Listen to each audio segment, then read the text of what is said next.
अरे लातों के भूत बातों से कहां मानने वाले हैं।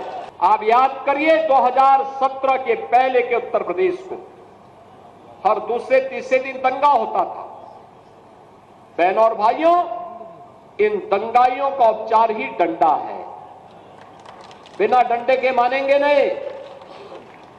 आप देख रहे होंगे बंगाल जल रहा है, वहां की मुख्यमंत्री चुप है, दंगाइयों को शांति दूत कहती है। अरे लातों के भूत बातों से कहां मानने वाले हैं। लेकिन सेकुलरिज्म के नाम पर इन लोगों ने दंगाइयों को दंगा करने की पूरी छूट दे रखी है।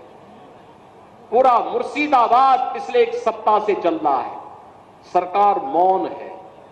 बहनों और भाइयों, इस प्रकार की अराजकता पे लगाम लगनी चाहिए और मैं धन्यवाद दूंगा इस बात के लिए वहां की माननीय न्यायालय को, जिन्होंने वहां पर केंद्रीय बलों की तैनाती करके वहां के अल्पसंख्यक हिंदुओं की सुरक्षा की व्यवस्था करने के लिए कदम उठाया है और आज केंद्रीय बल वहां पर तैनात है। आपने वहां की पीड़ा सुनी होगी।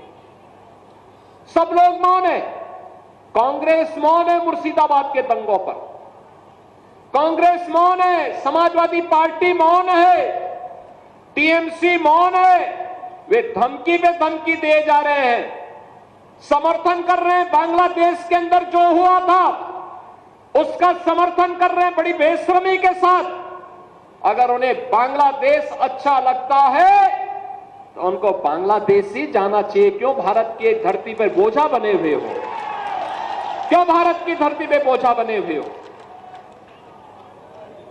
हम आभारी हैं प्रधानमंत्री मोदी जी के और गृह मंत्री अमित शाह जी के, जिन्होंने वक्फ संशोधन अधिनियम को पारित करके गरीबों की जमीनों पर और सार्वजनिक जमीनों पर पड़ने वाली डकैती पर लगाम लगाने का काम इस अधिनियम संशोधन अधिनियम के माध्यम से पारित किया है।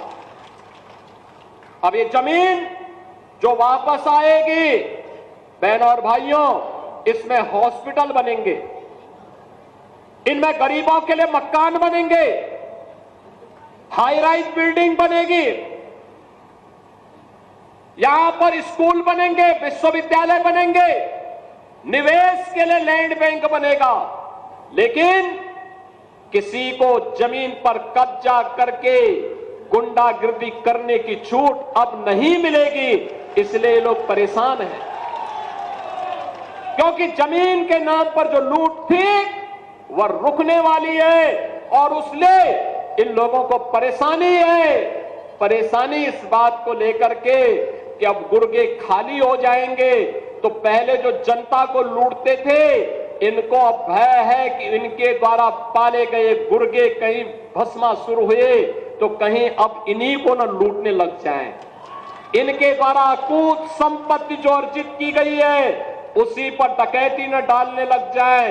इसलिए उस भय के कारण ये वक्फ के नाम पर जनता को बेवकूफ बनाने का काम कर रहे हैं, जनता के आंखों में धूल झोंकने का काम कर रहे हैं, गुमराह करने का काम कर रहे हैं। लेकिन गुमराह होने की आवश्यकता नहीं। हमें देश के संविधान पर, बाबा साहब भीमराव अंबेडकर के द्वारा बनाए गए संविधान पर विश्वास करना है, विकास की प्रक्रिया के साथ जुड़ना है और विकास की प्रक्रिया का ही परिणाम है।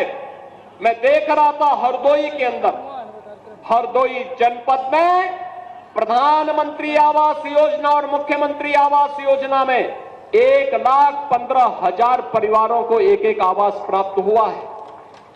अनुमान करिए इतने गरीब परिवारों को इससे पहले की सरकारें क्या कर रही थी 75 वर्षों तक, 70-75 वर्षों तक कर क्या रहे थे। लेकिन गरीब को आवास नहीं दे पाए थे, शौचालय नहीं दे पाए थे, उनको कोई सुविधा नहीं दे पाए थे।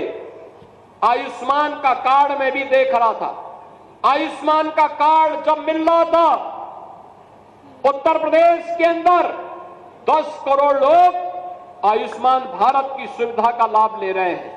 और मैं भी देख रहा था एक बहन जी को जब उन्हें आयुष्मान का कार्ड मिला, उनके चेहरे पर एक नई चमक थी कि अगर कभी दुर्भाग्य से कोई बीमार हुआ परिवार में, ये कार्ड उसमें उनका संबल बनेगा।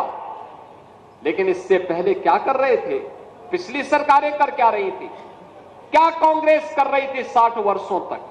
क्या समाजवादी पार्टी कर रही थी जब कई बार उन्हें सरकार बनाने का अवसर प्राप्त हुआ? इसका मतलब इनको विकास से कोई मतलब नहीं था। ये प्रदेश में केवल अपने परिवार का विकास करने के लिए आए थे। इनको जनता जनार्दन के विकास से कोई मतलब नहीं था। और आज तो विकास भी है और विरासत भी है। गरीब को राशन मिल रहा है, नौजवान को नौकरी और रोजगार मिल रहा है, अन्नदाता किसान को किसान सम्मान निधि का लाभ मिल रहा है, महिलाओं को लखपति दीदी की जैसी योजनाओं के साथ जोड़ने का काम किया जा रहा है।